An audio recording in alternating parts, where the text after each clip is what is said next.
Bonjour à toutes, bonjour à tous. Êtes-vous prêts pour la vidéo 14? On est toujours prêts pour une vidéo. Bienvenue sur Mad Cine Records.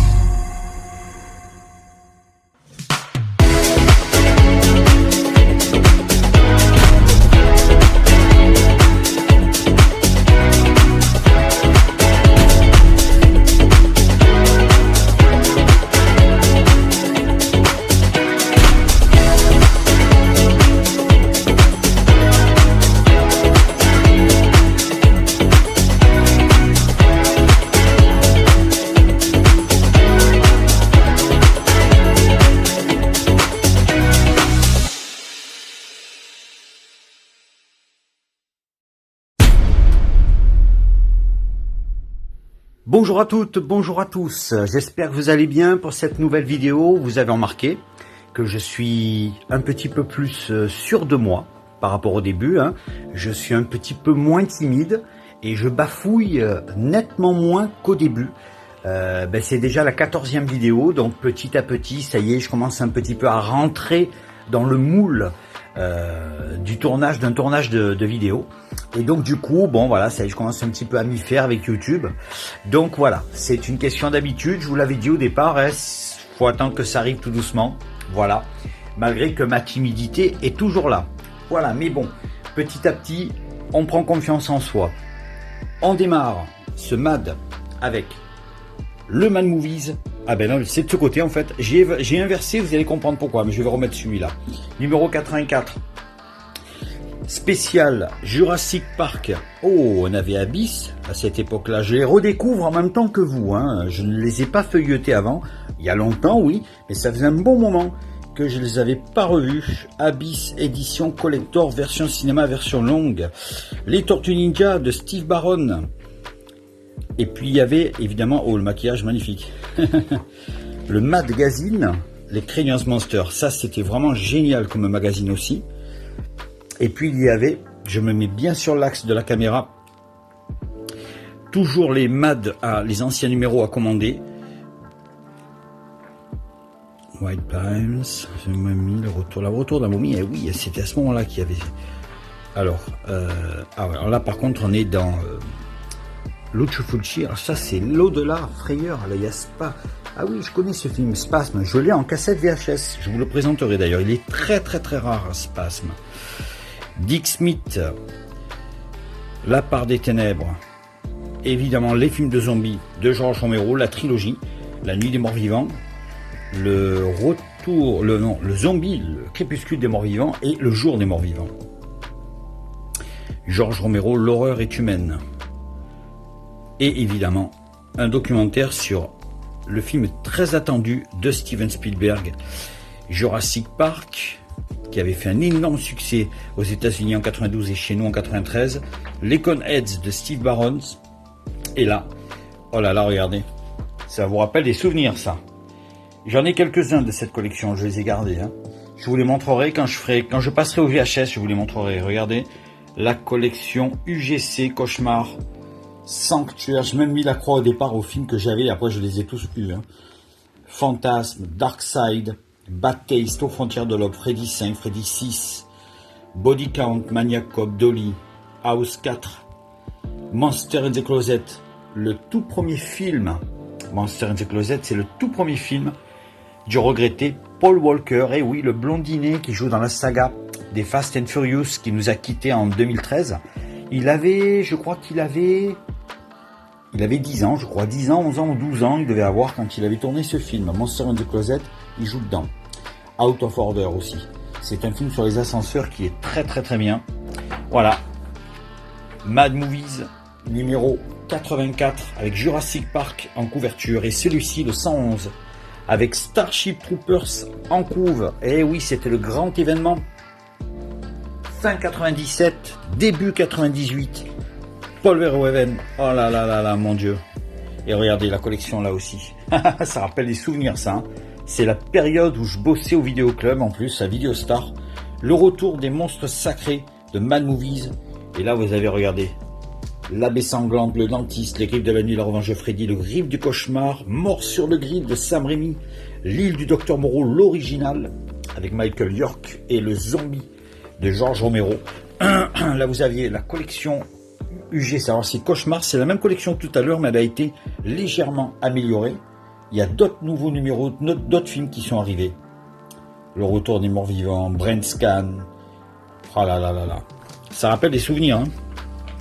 Là, on est en plein fin 97, début 98. Alors 98, Vampire, John Carpenter, James Wood, Le Loup-garou de Paris. Film très critiqué. Moi, j'adore ce film. Je ne le compare pas au Loup-garou de Londres du tout. C'est incomparable. Par contre, c'est vrai qu'effectivement, les effets spéciaux, on les voit ici. Voilà. Vous voyez là, les effets spéciaux, là, les loups-garous. Là, on voit que c'est d'image de synthèse. C'est ça qui gâche le film. Par contre, cette scène-là, là-haut, alors oui, la scène, celle-là de scène est terrible. La scène, toutes les scènes dans les égouts sont terrifiantes. Et la transformation, je trouve, de Julie Delpy est vraiment pas mal. Elle est quasi intégrale, la transformation. Le plan est d'ensemble, est pris de haut en bas. Et on la voit se transformer de la tête aux pieds. C'est très très très bien fait. Par contre, c'est vrai qu'effectivement, les effets spéciaux, le reste des effets spéciaux sont un petit peu bâclés. The Night Flyer, celui-là, il est sensationnel aussi, avec le regretté Miguel Ferrer, d'après Stephen King, que j'ai toujours en VHS d'ailleurs. Je l'ai toujours en VHS, celui-là. Deep Rising, ça c'est Un cri dans l'océan. Bienvenue à Gattaca avec Ethan Hawke. Celui-là, c'est avec Treat Williams, qui nous a quittés lui aussi, décidément. Ils nous ont tous quittés, les meilleurs. Souviens-toi l'été dernier, il y a eu le 1, le 2, le 3, là c'était le premier. On était en 97. Mortal Kombat. Alors celui-là, je l'avais vu, le premier, je l'avais vu au cinéma. Bon, je l'avais trouvé sympa. Hein. Il est quand même un peu mieux le Mortal Kombat de Paul Anderson de 95 que le Street Fighter avec Van Damme. On est quand même d'accord. Mais le Mortal Kombat Destruction Finale, c'est une vraie purge. Il y a une scène qui est magnifique où James Remar, qui joue le rôle de Raiden, il remplace d'ailleurs Christophe Lambert dans le deuxième. On le voit courir les cheveux longs. Il fait une galipette en l'air. Il a les cheveux attachés. Il se repose sur ses pieds. Il a de nouveau les cheveux longs détachés. Donc détaché, il saute, attaché, il arrive sur ses pieds, ils sont détachés. Et tout ça, c'est des faux raccords. Hein. C'est génial. J'étais mort de rire. L'Associé du Diable, magnifique, de Taylor Hackford, le réalisateur de Ray Charles notamment. L'Associé du Diable, magnifique. Keanu Reeves, Al Pacino, Charlize Theron. Voilà. Alors on a tous les effets spéciaux de Phil Tippett. J'ai d'ailleurs un documentaire sur lui. C'est lui qui avait fait les effets spéciaux notamment de Robocop entre autres. Hein.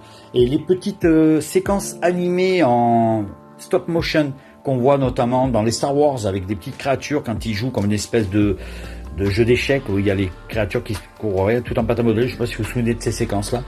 C'était Phil Tippett qui les avait faites. Il avait réalisé ces scènes-là. Voilà le Mad Movies à l'époque, l'abonnement, les Laserdiscs, Wishmaster qui sortait, Event Horizon. Voilà.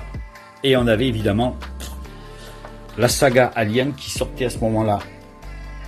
En fait, il y avait les 3 premiers et il y avait le making-of du 4e, puisque justement le 4e, Alien Resurrection, n'allait pas tarder à sortir. Et justement, puisque nous parlons de Jurassic Park, la sortie du film en 1993, regardez, mais j'ai le roman que j'avais acheté à l'époque. Je sais pas si j'ai lu le roman avant, si j'ai vu le film après, je ne me souviens plus du tout. En tout cas, c'était simultané, hein. J'ai quasiment vu le film et le roman quasi presque en même temps. Je sais pas lequel j'ai vu en premier, sincèrement je m'en souviens pas. Mais en tout cas, le roman m'avait bien plu, de Michael Crichton. Alors Michael Crichton, Jurassic Park, c'est lui, le réalisateur du film avec Yul Brynner, le fameux Monde Ouest, vous savez, avec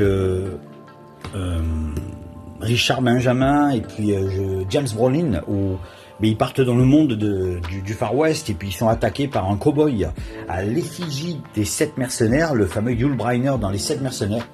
Et donc vous savez ce qui se passe dans le film. La plupart de ceux qui ont vu le film, je ne veux pas spoiler non plus.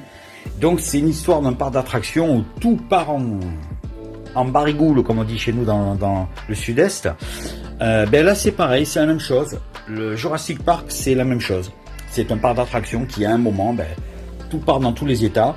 Et puis, apparemment, Michael Crichton, c'est un spécialiste des parcs d'attraction qui fonctionnent pas très bien, quoi, hein, voilà. Qui sont plutôt défaillants, on va dire. En tout cas, le roman est très bien, le parc Jurassique. Très très très bien. Je l'avais acheté à l'époque, je me souviens, c'était France Loisirs. Je l'avais acheté le même jour où j'avais pris Le Silence des agneaux de Thomas Harris. Je m'en souviens parfaitement bien, mais 93, donc c'est à ce moment-là que je l'avais pris. Ouais. Voilà. Le Michael Crichton, le parc Jurassique, un super roman. Alors celui-là, vous avez vu, c'est un gros pavé. Hein. Alors là, celui-là, il y a au moins 450 pages, quasiment 440 pages. Voilà. Je vous le conseille.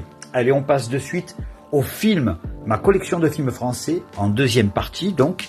Et on aura la troisième partie et la dernière la semaine prochaine. À de suite.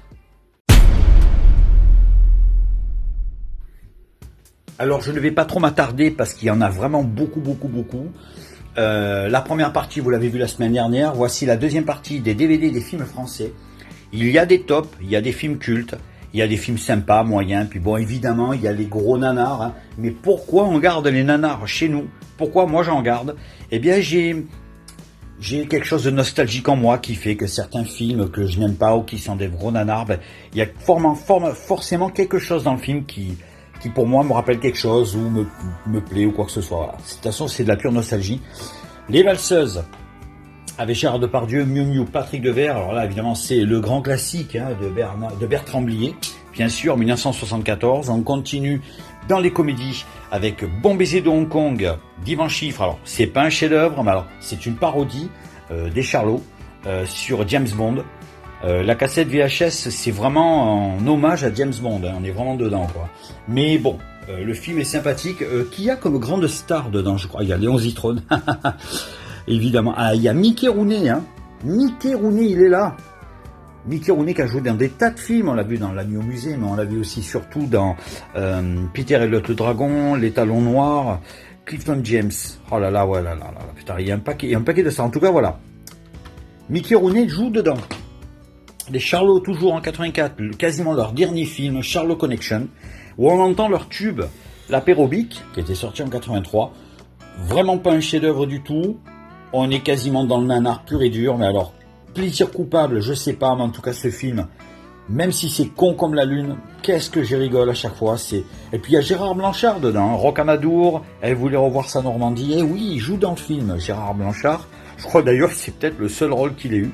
Et je crois que celui-là, c'est le dernier film des Charlots, c'était en 84.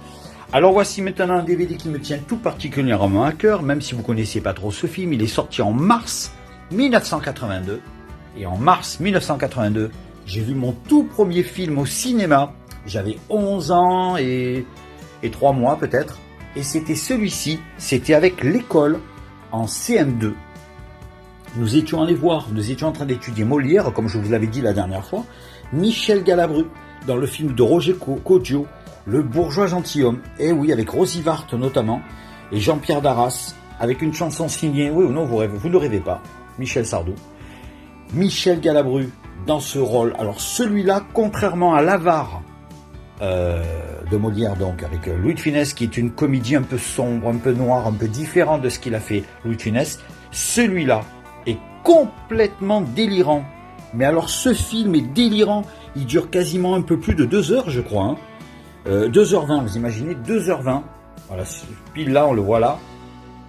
2h20, et c'est très coloré, c'est très joyeux, il est complètement déchaîné, Galabru, dedans. Complètement déchaîné.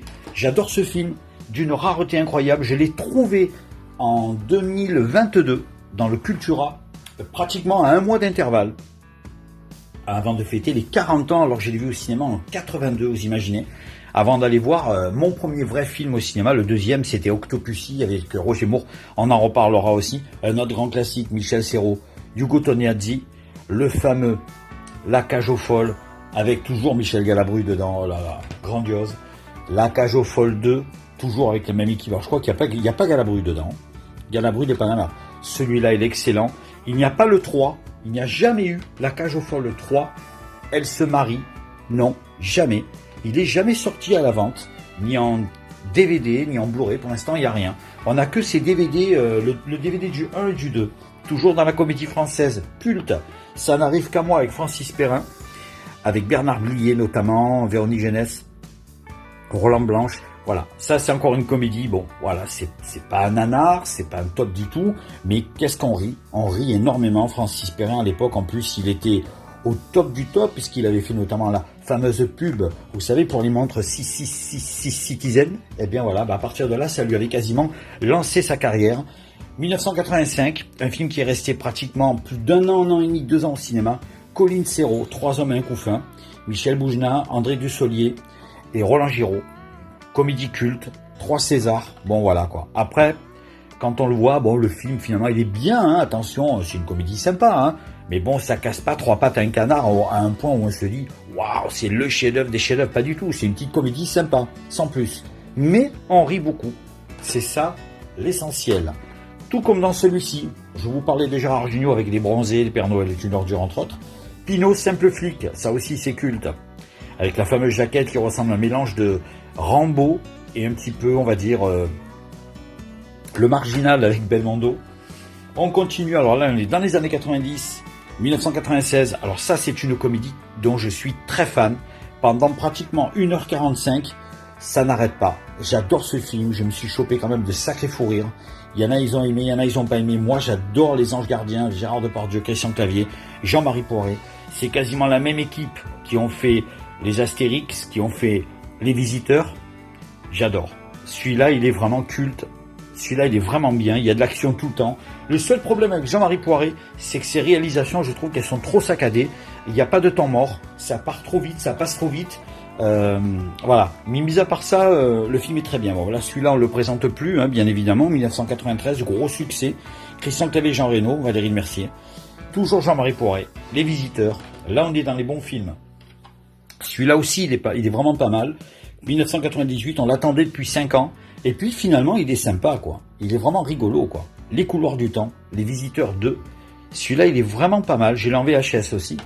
Par contre, je n'ai pas Les Visiteurs en Amérique parce que, franchement, j'ai pas aimé. C'est un remake du 1 et du 2 condensé en 1h30. Et puis, très longtemps après, en 2016, on a eu, eh bien, ceci. Alors vous allez me dire, comment se fait-il que je l'ai acheté? Mais les vidéoclubs n'existent plus. Attendre qu'il passe à la télé, c'est un peu long. Bon, enfin bref. Maintenant, vous savez que les DVD, vous pouvez les trouver à 50 centimes, 1 euro, 2 euros. Donc du coup, tu te dis, bon, je le prends, quoi. Puis voilà, par curiosité, il a l'air sympa. Celui-là, franchement, mon Dieu, quelle catastrophe. Pendant pratiquement 1 heure, alors le film dure 1h45, quasiment. Voilà. Pendant 1h30, sincèrement les amis, il ne se passe rien du tout. C'est sombre, la photographie est sombre. Il n'y a plus cette gaieté, cette joie, tous ces gags mélangés qu'on avait dans ces 2 premiers films. Alors là, c'est d'une tristesse affligeante. En plus, ils l'ont fait trop tardivement. Les 2 acteurs, ils ont pris l'excuse qu'ils ont vieilli, puisqu'ils sont coincés dans les couloirs du temps, donc ils vieillissent, évidemment. Mais en plus, ils ont vieilli pour de vrai.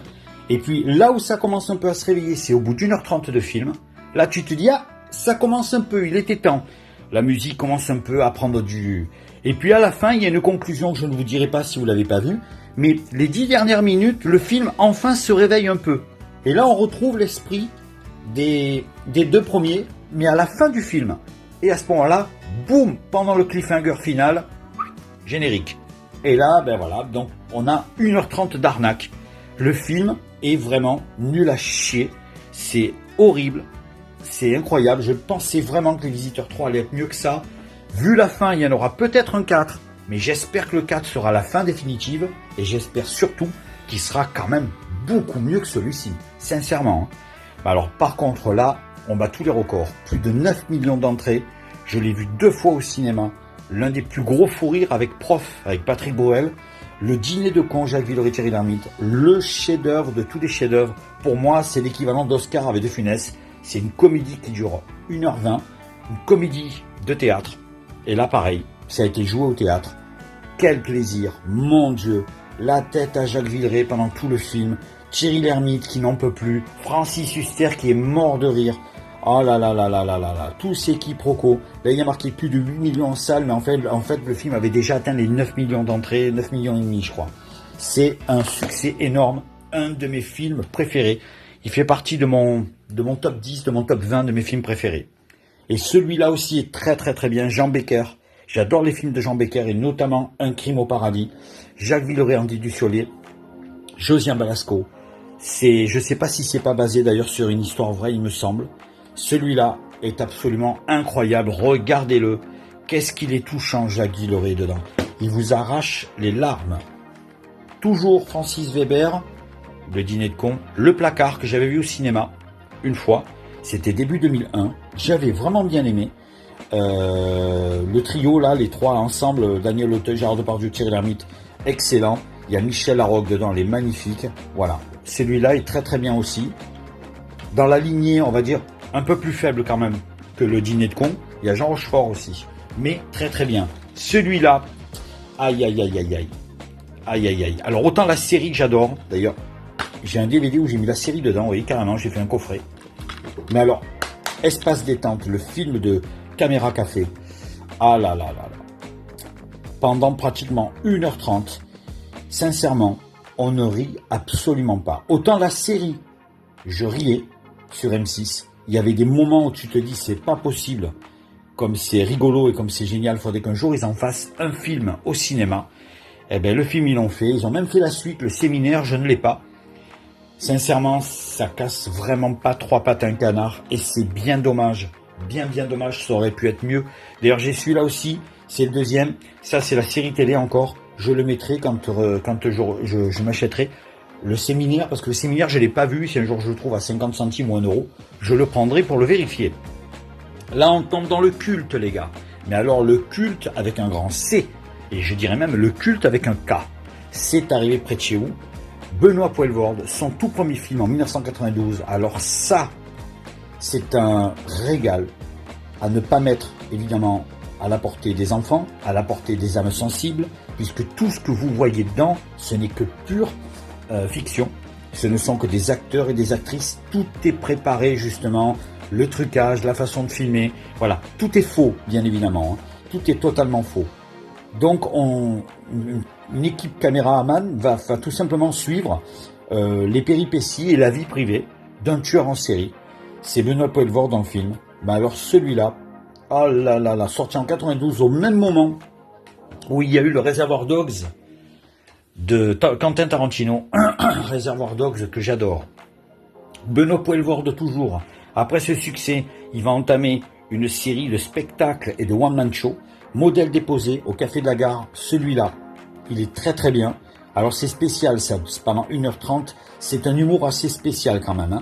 Faut vraiment se mettre dedans, mais au bout d'1h30, bon, peut-être qu'on aime, peut-être qu'on déteste. En tout cas, moi, j'ai trouvé que c'était intelligemment écrit et c'est une très très très belle pièce. Toujours Benoît Poelvoorde. J'aime beaucoup Benoît Poelvoorde, oui, j'ai quelques films avec lui. Les Randonneurs, grand succès. Les Randonneurs en 1997, 96, 97. Voilà. Pas un chef-d'œuvre, mais sympathique. Vraiment sympathique. On passe un bon moment. Et Les Randonneurs à Saint-Tropez, qui a été fait 10 ans plus tard, en 2007. Alors, je voudrais dédier ce film à mon ami Régis, que j'avais rencontré une fois dans une formation, que j'ai plus revu, Régis. Et Régis joue dans le film. Il m'avait dit une fois, tiens, je suis parti à Saint-Tropez, je suis tourné dans un film. Je suis parti 2 jours. Et je me suis fait 700 €. J'ai dit, sans déconner, 700 € en 2 jours. Il m'a dit, ouais, c'est incroyable. Bon, 700 € en 2 jours, c'était magnifique. Il est parti à Saint-Tropez et c'est la suite des Randonneurs. Il m'a expliqué. Et on le voit dans le film, en fait, c'est le monsieur, vous verrez, avec des lunettes, avec des cheveux blancs. Il est derrière un comptoir à un moment, ils sont tous au bord d'une piscine. Et vous avez un monsieur avec des lunettes et des cheveux blancs. On le voit, c'est un serveur, en fait. Il est derrière le comptoir. C'est lui, c'est mon ami Régis. Et il était tout content et tout fier de m'en parler à chaque fois que je vois ce film. Il est dans le film. Et on le voit dans les bonus aussi d'ailleurs. Je suis très content de revoir ce film à chaque fois. Ça me fait penser à Régis. Voilà. Toujours avec Benoît Poelvoorde. Encore quelques comédies, notamment celle-ci. Alors là, moi j'adore ce film. Gérard Lanvin, Benoît Poelvoorde, José Garcia, Le Boulet. est une pure merveille. D'ailleurs, je me souviens de l'interview qu'ils avaient fait en 2002 dans un JT, je crois que c'était en France, je crois que c'est le JT, ou en Belgique, je crois, je sais plus, où ils avaient un fou rire monumental, mais le film est très bien fait, les effets visuels, le film est très très très bien fait. Franchement, le film, c'est un pur régal. Il y a Jimon Unsu qui joue dans plein de films, notamment on le voit dans les films de Spielberg, on le voit dans Amistad, on le voit dans plein de films, il joue dedans. Et voilà, donc Gérard Darmon notamment, c'est incroyable. Ce film, enfin vraiment celui-là c'est une comédie à voir et à revoir. Celui-ci, alors là on va avoir encore du Bonapelvoorde juste après. Je vais attaquer directement sur le Clo-Clo, Jérémy Renner, le fameux biopic de Florent Emilio Siri. C'est le même réalisateur qui avait fait Otage avec Bruce Willis, il me semble bien. Mettez-moi sur les commentaires si je me trompe ou pas, je crois que c'est lui. Clo-Clo et Jérémy Renner, le fameux biopic, une comédie musicale en fait, qui est vraiment très très bien fait. Je trouve que c'est vraiment très très bien réalisé et Jérémy Renner dedans en Clo-Clo, il est incroyable. Toujours sur Clo-Clo évidemment. Et là on repart sur Bonapelvoorde, Podium, magnifique, Bernard Frédéric, ça c'est absolument génial. Alors, le Jean-Paul Rouve en Michel Polnareff, alors là je suis fan. Julie Depardieu est superbe, mais alors là, Polnareff dans le rôle de Couscous, qui s'appelle Couscous dans le film. J'adore cette comédie, je sais pas si vous l'avez vu, si vous l'avez pas vu. Moi j'ai la version avec le boîtier, vous voyez, tout pailleté. Vous voyez le boîtier, c'est rempli de paillettes. Regardez, ça brille, oh ça brille, c'est très années 60, plutôt années 70. Regardez, c'est très pailleté, c'est magnifique. Voilà, ça c'est un film que je vous conseille. Et toujours pour finir avec Bonapelvoorde, celui-là qui est fantastique, Narco avec Guillaume Canet, Zabou, Bonapelvoorde, et puis il y a François Berléand, il y a une apparition à la fin, on le voit une ou deux fois, de Jean-Claude Van Damme. Eh oui, Jean-Claude Van Damme apparaît dans le film, mais alors là c'est un régal total. Celui-là, on rit, enfin moi j'adore ce film. Moi je me suis tapé vraiment de beaux fous rires avec ce film. Enfin voilà, j'ai trouvé que c'était sympa, c'est vraiment très bien. Narco, qui a été réalisé par qui d'ailleurs? Narco, oui, Tristan et Gilles Lelouch évidemment. Tristan Aourouet et Gilles Lelouch. Ensuite, toujours dans les comédies, alors on part sur les productions Luc Besson. Alors Luc Besson, je suis pas très fan, sauf Le Grand Bleu, qui est un film que j'adore. Sauf Léon, un peu Nikita, j'aime beaucoup. Ce Bouet était sympa. Léon, j'adore. Le Cinquième Élément, j'ai pas accroché au cinéma, mais j'ai vraiment beaucoup aimé après. Et après, il y a eu les productions Luc Besson. Alors les productions, Yamakasi, tout ça, je les ai vus, mais je suis pas très fan. Par contre, Taxi, j'ai beaucoup aimé. Le premier surtout. Celui-là, c'était vraiment une grande surprise pendant le courant de l'été 1998. Gros succès et grande surprise pour Taxi, ainsi que 2 ans plus tard, le fameux Taxi 2, qui, voilà, les 2 premiers pour moi sont les meilleurs. Voilà, les 2 premiers films sont absolument excellents. Voilà, et puis Bernard Farcy dedans, lui, il est génial. Par contre, je suis pas très fan de Frédéric Diefenthal, je suis pas très fan, non, malheureusement non. Mais Samina Seri est impeccable pendant pratiquement tous les films. Hein. Voilà. Et après, voilà, après il y a celui-ci. Alors celui-ci, pas mal, Taxi 3, mais bon, le début, bon, on voit Stallone, évidemment, c'est génial. Le générique à la James Bond, magnifique. Mais j'ai l'impression qu'ils ont tellement mis de budget pour faire apparaître Stallone au début et le générique à la James Bond, qu'à la fin, il n'y a plus rien. Après le générique, il prend pratiquement 1h30. Il n'y a plus rien. Le film est plat. Je n'ai absolument pas... Après le générique, j'ai pu accrocher. Je n'ai aimé que le pré-générique avec Stallone et le générique à la James Bond. Après, je trouve qu'il n'y a plus rien. Taxi 4, pas mal aussi, mais bon. On va dire qu'il rehausse un petit peu le 3e, mais bon, c'est pas non plus... Enfin, pour moi, c'est pas le meilleur non plus. Sympathique, pas mal, mais c'est surtout Bernard Farcy qui prend le devant sur le film. Hein. C'est surtout lui la star. Taxi 5, je ne l'ai pas. Si un jour je le trouve vraiment pas cher, je le prendrai par curiosité. On est en 1988. Étienne Châtillaise. Alors là, j'ai pas je n'ai pas le film qu'il a fait avec Eddie Mitchell, mais je me rappelle plus du tout le titre. La vie est un fleuve tranquille, ça c'était en 1988. Celui-là est très très bien. 91, 90, Tati Daniel, un régal. Celui-là, faut vraiment que vous le voyez. Si vous l'avez pas vu, regardez-le. Il est magnifique. Isabelle Nanty est incroyable dedans. Et il y a celui-ci. Alors Tanguy 2, le retour, je ne l'ai pas, mais le premier, il est là. Celui-là aussi est vraiment sympa.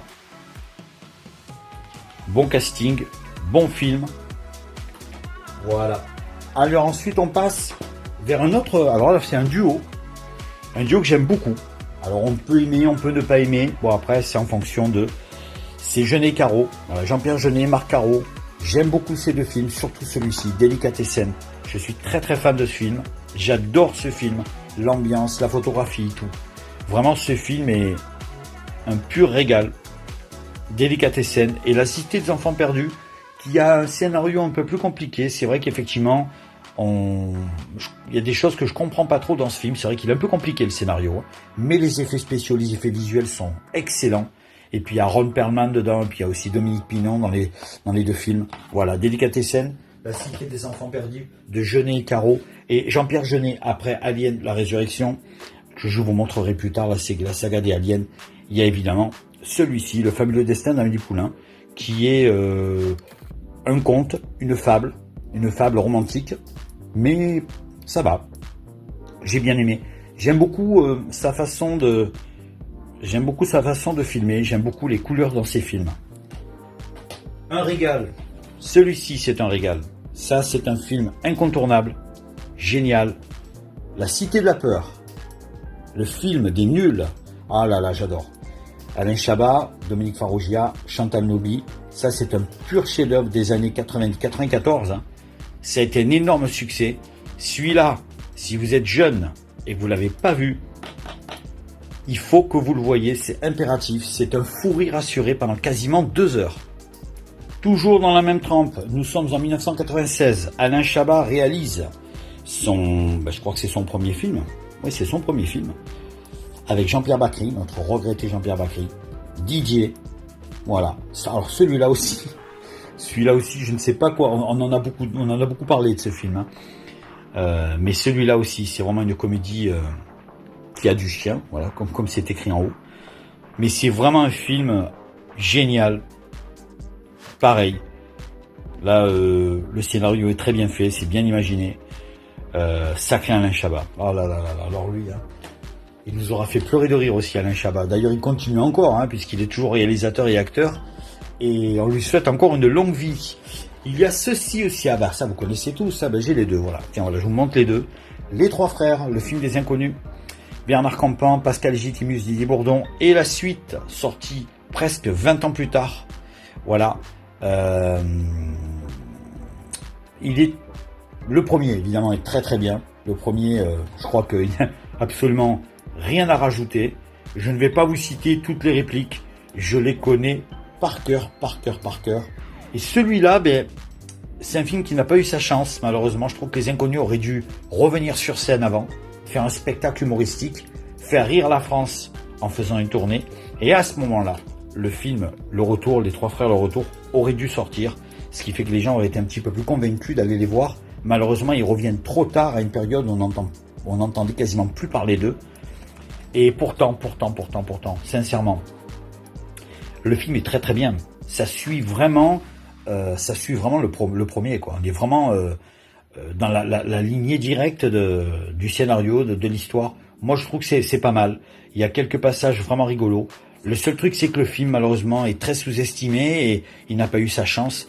Ils n'ont pas fait la promo comme il aurait fallu qu'ils fassent. Voilà, tout simplement. Une autre comédie sympathique, Richard Berry, Charles Berling, Jean-Pierre Daroussin, 15 août. Ça aussi, c'est encore une petite comédie sympa à voir tranquillement chez soi. Et là, on rit énormément, pareil. C'est un peu dans la lignée de Camping, on est un peu dans la même lignée. Voilà, c'est le genre de comédie française des années 90-2000 qui nous fait passer un bon moment. J'ai beaucoup aimé celui-là. Celui-ci aussi était pas mal, j'avais vu au cinéma. Jean-Marc Barr, évidemment la star du Grand Bleu, avec Ophélie Winter, qui était la grande star du moment à ce moment-là, on est en 1998. Folle d'elle, là aussi pareil, il y a Raquel Welch dedans. Et oui, Mais là aussi, c'est une petite comédie sympathique, pas un chef-d'œuvre du tout, pas un top, mais ça vaut le coup de voir et ça vaut le coup de passer un bon moment. On rit énormément pendant pratiquement 1h45. Là, on va passer vers un acteur que j'aimais beaucoup au début, et puis je ne sais pas ce qui s'est passé avec le temps. Je me suis totalement délaissé de lui alors qu'au début je l'aimais bien. Surtout la série Un gars et une fille, je veux parler de Jean Dujardin. Alors je vais vous montrer celui-ci bien sûr. Ça a été un énorme succès. Aux États-Unis, il a fait un carton puisqu'il a eu carrément, il a gagné son Oscar du meilleur acteur. The Artist, qui rend hommage à tous les films comme les Charlie Chaplin, les Buster Keaton, tous les films muets bien évidemment de cette époque-là, des années 10, des années 20, des années 30. Voilà. Le film a eu un succès incroyable, voilà. Mais bon voilà, alors dedans vous avez le film en DVD, le film en Blu-ray, et puis il y a aussi la bande originale du film. C'est un très bon film, voilà. Faut quand même, si vous l'avez pas vu, faut au moins le voir, ne serait-ce qu'une fois. Moi je l'ai vu quoi, 2-3 fois je l'ai vu. Il y a John Goodman dedans, il y a John Goodman. Mais bon, il est sympathique, voilà. Après il y a celui-là qui m'a vraiment fait rire. Alors le troisième, j'allais dire le deuxième. Le 3, parce que le 2, il a cassé. Vous savez de quoi je parle. Je ne l'ai pas vu. Par contre, le premier, 2004, Brise de Nice. Alors là, par contre, là, on se tape vraiment des barres de rire. Oh, moi, j'ai fini sous la table. J'ai fini par terre sous la table. Je n'y arrivais plus. J'avais mal au ventre. Vraiment, j'avais mal au ventre. Clovis Cornillac, dedans, il est sensationnel. Oh, les pieds qu'il a. Mais il a de ses pieds, je vous dis pas. Je vous dis pas, vous verrez le film. Bruno Salomon, j'adore, magnifique. Celui-là est vraiment très très bien. Brise de Nice, c'est un gros carton. Et c'est un gros délire. Celui-là est sympathique aussi. Je n'ai pas vu les deux autres. OSS 117, le Kerni d'espion. Le deuxième, je n'ai pas vu, le troisième non plus. Je me les procurerai à l'occasion. Bon, après, ça part sur la parodie James Bond. On connaît tous OSS 117. Il y avait déjà eu un personnage comme ça à l'époque. Mais bon, j'ai moins ri que dans Brise de Nice. Un autre film sympa, mais alors là par contre, je trouve qu'ils sont un petit peu plantés quand même. Le casting est très bon. Cash d'Éric Besnard. Alors, Jean Dujardin, Valeria Golino quand même, qui joue dans Hot Shot 2 ou dans Alive. Très très belle. Et en plus, elle joue dans le film. Jean Reno justement, qui est là. Voilà. Et alors par contre, là ils ont voulu se la jouer un petit peu. Voilà, bon, on se la joue un petit peu. Brad Pitt, Matt Damon et George Clooney dans Ocean's 11. Mais alors, c'est loin d'être à la hauteur de Ocean's 11, malheureusement. Un autre film que j'aime beaucoup, celui-là, alors, vous allez me dire, c'est spécial. Claude Lelouch, pour moi, mon préféré, c'est... j'aime beaucoup les films qu'il a fait, mais moi, c'est surtout... L'aventure, c'est l'aventure, avec Lino Ventura, Jacques Brel. Mais celui-là, j'avais beaucoup aimé à l'époque. Je l'avais trouvé dans une ressourcerie à 50 centimes et je l'avais enregistré sur Canal. Alors c'est un film qui parle beaucoup, ça parle beaucoup de réflexion de la vie, beaucoup de choses. C'est très philosophique. Mais Bernard Tapie dedans est génial. Fabrice Lucchini, il y a aussi Ophélie Winter. Voilà. Celui-là, Homme-Femme, mode d'emploi, très très bien. Voilà. Pas mon film préféré du tout, loin de là. J'ai beaucoup aimé par contre la scène avec les deux sans-abri, les deux SDF. Et un des deux qui a une voix magnifique. Vous verrez, si un jour vous voyez le film, vous y repenserez. Et j'ai trouvé ça très touchant. Ensuite, on est toujours dans... Ah ben là, alors là, on est dans le... On part dans plutôt le cinéma à grand spectacle. Gérard Depardieu, Cyrano de Bergerac. Évidemment, le grand classique aux 10 Césars, pardon. Quand même. 1990. Ça a été un très très gros succès à l'époque. On continue. Gérard Depardieu toujours. Gérard Jugnot, Catherine Frotte, Boudu. Ça, j'ai mis très longtemps à le voir. J'y suis tombé dessus il n'y a pas longtemps, je l'ai pris. Ça fait des années qu'il est sorti. Je crois que ça fait au moins 20 ans qu'il est sorti ce film. 2005, on est en 2025. Mais sincèrement, j'ai vraiment beaucoup ri. Voilà, c'est vraiment un gros problème, Gérard Depardieu dans le film. Sincèrement, c'est vraiment un gros problème. Un très gros problème. Alors là, voilà. J'ai toujours aimé Vincent Lagaffe. Quand il était humoriste et qu'il faisait ses sketchs, qu'il avait sorti Bol Lavabo, qu'il avait sorti La Zoubida, tout ça, bon, il avait sorti 3 cassettes vidéo de ses spectacles. Je les avais achetés. Des barres de rire à mourir, des mal au ventre, à en pleurer. Et j'ai même aimé sa reconversion à la télé, Laura l'appel, Le Juste Prix, puis évidemment le Big Deal, bien sûr. Quand j'ai appris en 2009-2010 qu'il faisait un film, je le sentais pas. Je le sentais pas. L'affiche est belle, elle donne envie. J'ai mis quand même 10 ans pour voir ce film, parce qu'il est sorti en 2010, et je crois que je l'ai acheté un petit peu après le confinement, quand ils ont réouvert les magasins, et je l'ai trouvé à 50 centimes. Je l'ai pris parce qu'il y a Vincent Lagaffe, et Vincent Lagaffe, moi je l'ai toujours aimé, mais alors là, le film, je comprends parfaitement malheureusement pourquoi Vincent Lagaffe n'a pas continué à faire du cinéma. Ben, le film est un navet total. Il est 1000 fois pire que Taxi 3 et Taxi 4. C'est une purge immonde, sincèrement. Il ne se passe rien. Il joue le rôle d'un animateur télé. D'ailleurs, le film commence et pendant qu'il fait son animation dans le film, la première chose qu'il dit, c'est ce qu'il dit tout le temps dans ses émissions. À la bonne heure. Voilà. Lagaffe, il démarre le film, on entend le « à la bonne heure ». On a compris que c'est Lagaffe qui joue du Lagaffe. Bon. Mais alors là, après, ça va pas plus loin, quoi. Ça vole pas loin, quoi. Voilà. Les acteurs, vraiment, le deuxième acteur, là aussi, tout le reste, c'est pas bon. Malheureusement, ils jouent tous très très mal. C'est dommage. C'est dommage parce que, avec un bon réalisateur, un bon scénario et une équipe d'acteurs et d'actrices qui en valaient vraiment le coup, ça aurait pu être un très bon film et Lagaffe aurait pu être très très bien dirigé. Malheureusement, il n'a pas été dirigé, il a plutôt été digéré. Voilà, mauvais jeu de mots, mais alors mauvais film aussi. Celui-ci est très bien par contre, c'est un thriller de Guillaume Canet, j'ai beaucoup aimé. Ne le dis à personne, avec un François Cluzet absolument grandiose. Édition collector, hein, c'est une édition de DVD. Ensuite, un film qui a beaucoup été détesté, je l'avais enregistré sur Canal, je voulais le voir en DVD pour voir ce que ça donne. C'est celui-ci, Vidocq, de Pitof, qui d'ailleurs avait fait le Catwoman aussi. Alors, esthétiquement, visuellement, le film est très beau, tout est fait en numérique, je crois. Je ne sais pas si c'est pas d'ailleurs le premier film qui a été réalisé comme ça. Bon, le casting, ça va, Inès Sartre, Gérard Depardieu, Guillaume Canet, André Dussolier, bon, on a quand même de très bons acteurs et de très bonnes actrices. Le film est beau à voir, mais alors c'est vrai qu'après, bon, l'adaptation n'est évidemment pas la meilleure. Le film est pas mal, mais c'est pas la meilleure. Un film qui date de 1984, juste après Greystoke, et juste avant d'avoir fait Subway avec Luc Besson, eh bien, Richard Anconina a tourné ce film, son deuxième, on va dire, grand succès après Greystoke, avec Richard Anconina, qui était donc qui a joué dans Ciao Pantin, juste avant avec Coluche. Christophe Lambert, donc voilà, Christophe Lambert, Greystoke, qui fera Subway et Highlander ensuite. Catherine Deneuve, paroles et musique. Alors, c'est Elie Chouraki quand même, c'est quand même un grand réalisateur, hein, il a fait de très bons trucs. Mais alors, là, celui-là, sincèrement, le film est pas très bon, les acteurs tournent un peu en rond, les chansons qui chantent sont très marquées années 80, à la limite, elles sont même un petit peu nièvres, les chansons qui chantent dedans. Bon, c'est pas mal, mais c'est pas une grande réussite. Il y a eu des comédies qui étaient 100 fois mieux que ça. Là, on part vers autre chose qui n'a rien à voir. 1996, Doberman, comme ils disent dans la bande-annonce, Doberman. Voilà, c'est ça, c'est comme ça qu'il faut le dire, Doberman. De Jean Kounen, Vincent Cassel, Tchéky Cario, Monica Bellucci. Alors, celui-là, quand il est sorti en 96, à l'époque, le DVD allait arriver.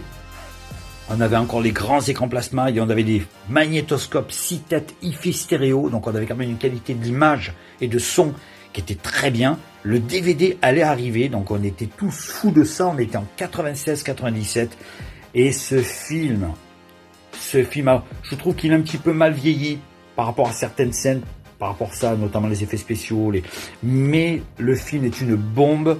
Tchéky Cario dedans est totalement déchaîné. J'ai quand même 1000 fois plus aimé Doberman que Irréversible, qui est totalement différent aussi, mais dans le domaine du film noir, sombre et du film violent, j'ai préféré Doberman quand même. Celui-ci, je ne le connaissais pas. Je vais dans une petite supérette, un petit Carrefour Market, non loin de chez moi, et je vois Gérard Lanvin, Joe Star. Bam! Alors là, Colt 45, qu'est-ce que c'est que ça? J'ai jamais entendu parler de ce film. Je suis vraiment passé à côté. Un film policier, un thriller policier français. Et bon, il était à 2-3 euros. Et évidemment, je l'ai pris. J'ai voulu le voir. Et bien, sincèrement, les gars, je sais pas vous, mais moi, je me suis pris une claque. Hein. Je me suis pris une claque.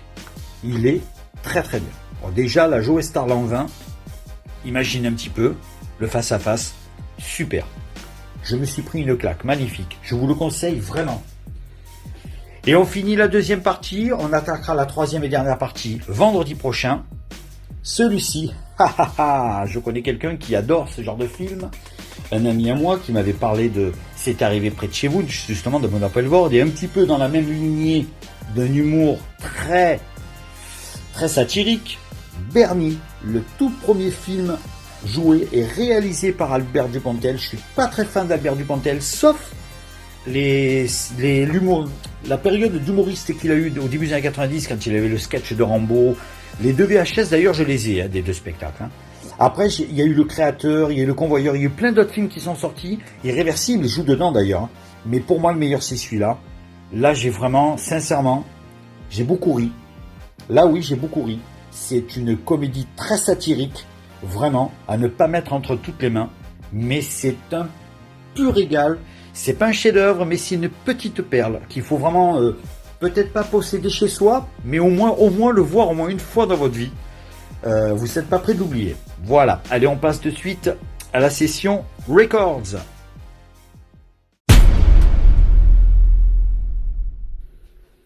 Alors, on continue dans la lignée des CD, des albums rock.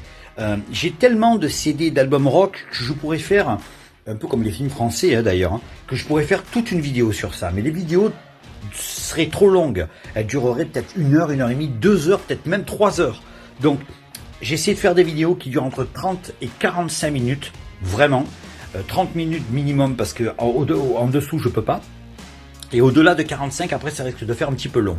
Donc là, on continue. Après, j'en ai tellement d'albums de CD et de vinyle aussi que c'est dans la section rock, je sélectionne en fait. Et on continue en fait dans la lignée. Alors il y a celui-ci. Ça j'adore.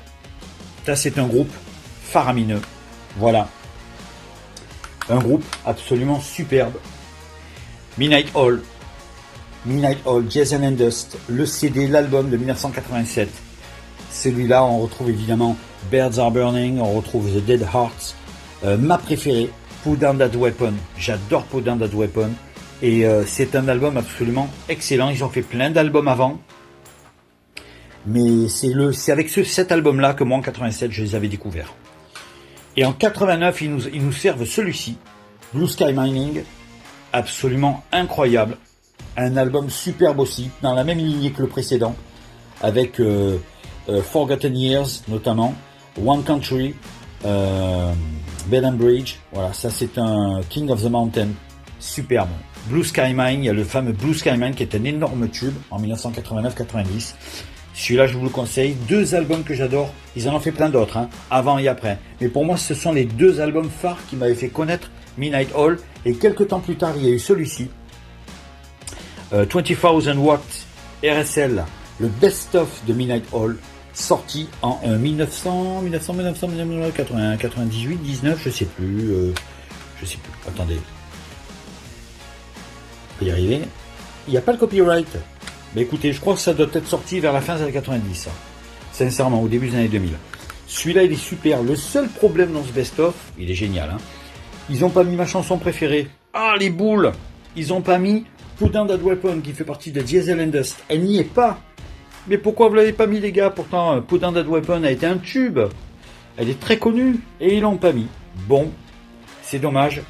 C'est toujours comme ça dans les best-of. Il y a toujours un titre qui manque. Et comme par hasard en plus, c'est votre préféré. Alors là, on est... Oui, bon, alors là, bien évidemment, le boss. Hein, le boss, les gars. Le boss. On s'incline devant le boss. Born in the USA, 1984. L'un des plus gros succès commerciaux de Bruce Springsteen. On retrouve Born in the USA, Cover Me. Il y a le fameux Glory Days. Il y a Dancing in the Dark. Le clip où on voit justement Courtney Cox qui était toute jeune, qui monte sur scène pour danser avec lui. Il y a le fameux I'm on Fire qui était sorti en single aussi. Born in the USA, les gars, je ne présente pas cet album, on le connaît tous. C'est une merveille. Un artiste que j'aime beaucoup, qui faisait beaucoup, qui faisait énormément de titres américains au début de sa carrière. C'est le fils de Johnny, c'est David Hallyday, avec pour moi les deux meilleurs albums de sa carrière, 1988-1990, Too Cool et Rock and Heart.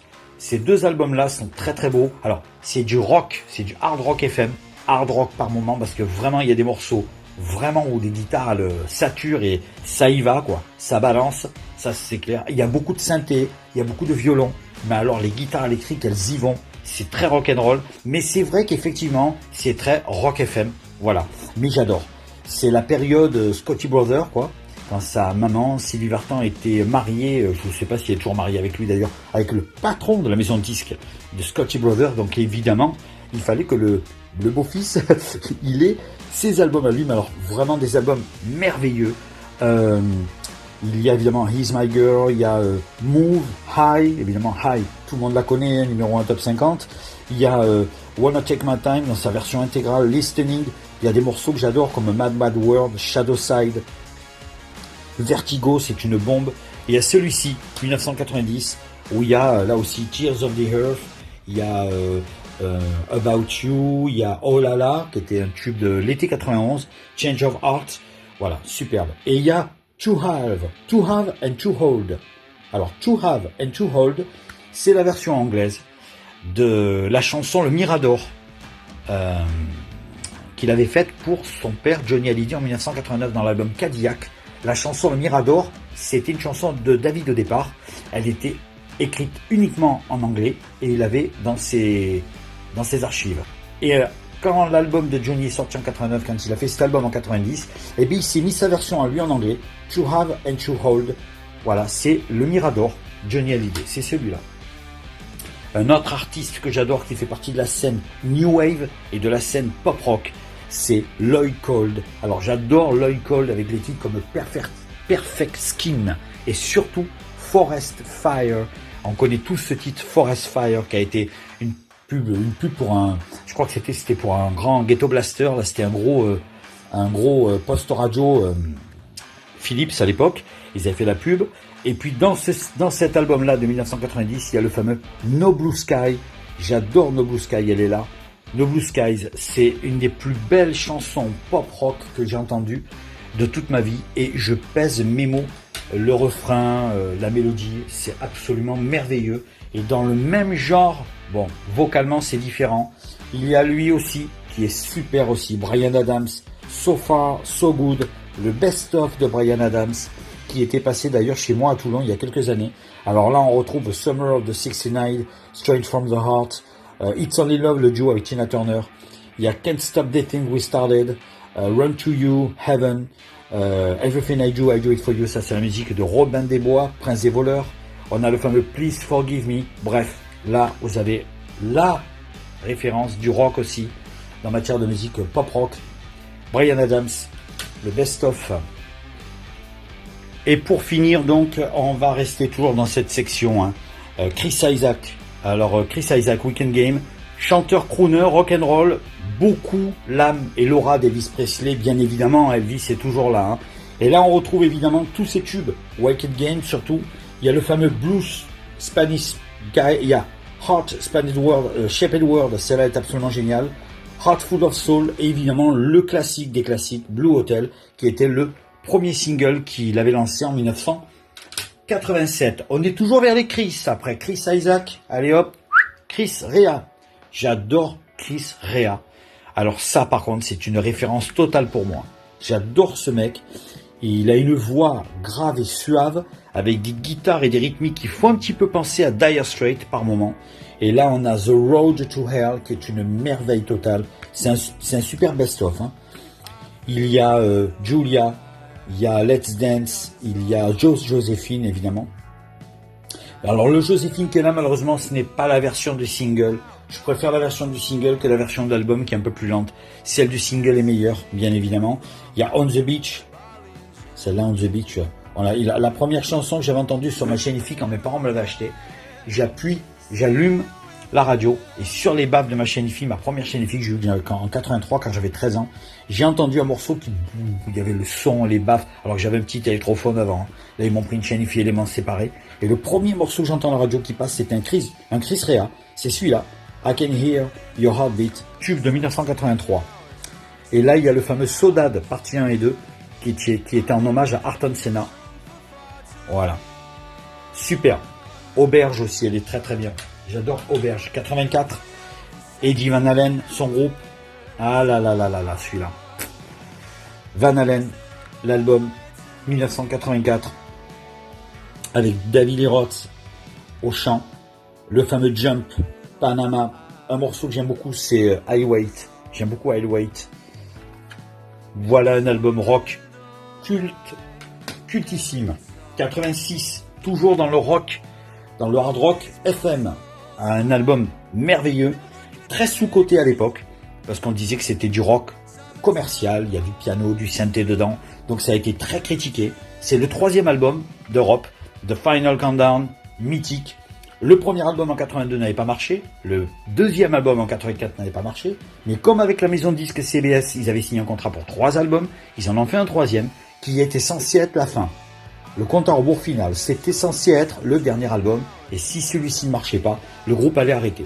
Ça a été un carton, les gars. 86, 87, jusqu'au printemps-été 88, pendant plus d'1 an et demi, ils ont fait une promotion pour cet album.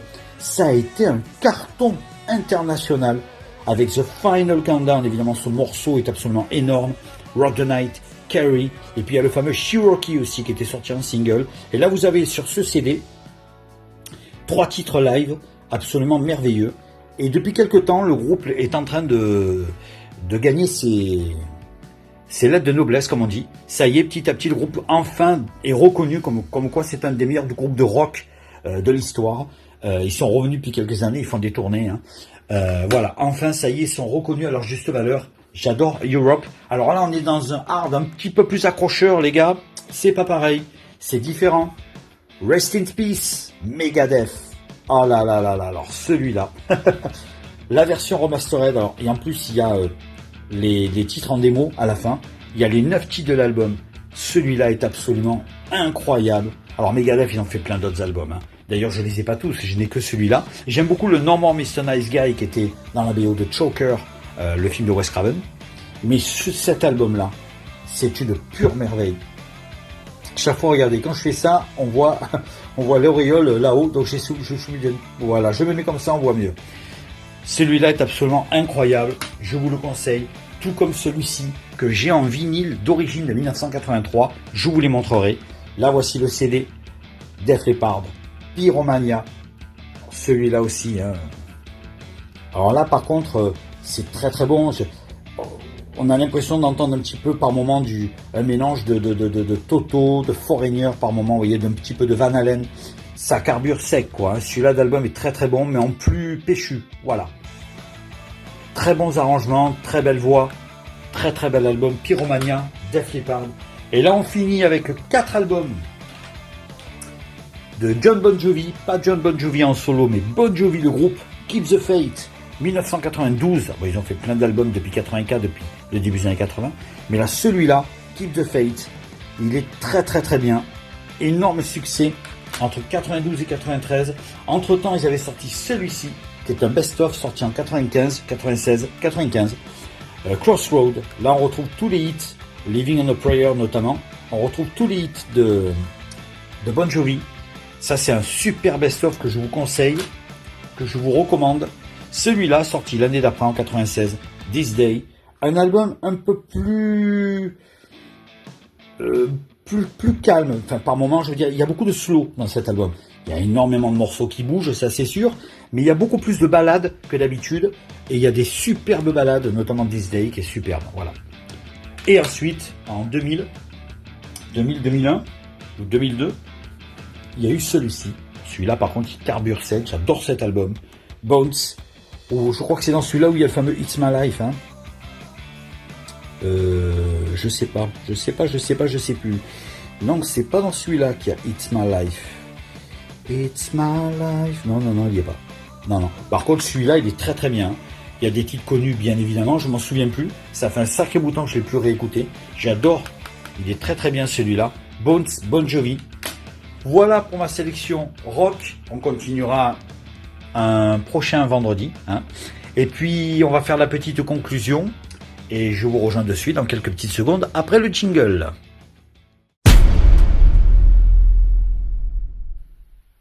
Et bien voilà, j'espère que cette petite vidéo sur le cinéma français vous a plu. La semaine prochaine, je vous montre la troisième et dernière partie de ma collection des DVD sur le cinéma français. Et ensuite, nous attaquerons 2 vendredis d'affilée, spécial Disney, puisque nous fêterons ensemble les fêtes de Noël. Donc, vendredi prochain, spécial film français, la dernière partie. Et après, ça sera Disney et Noël. Je vous souhaite à toutes et à tous un bon week-end. À vendredi prochain, 20 h. Salut les mads.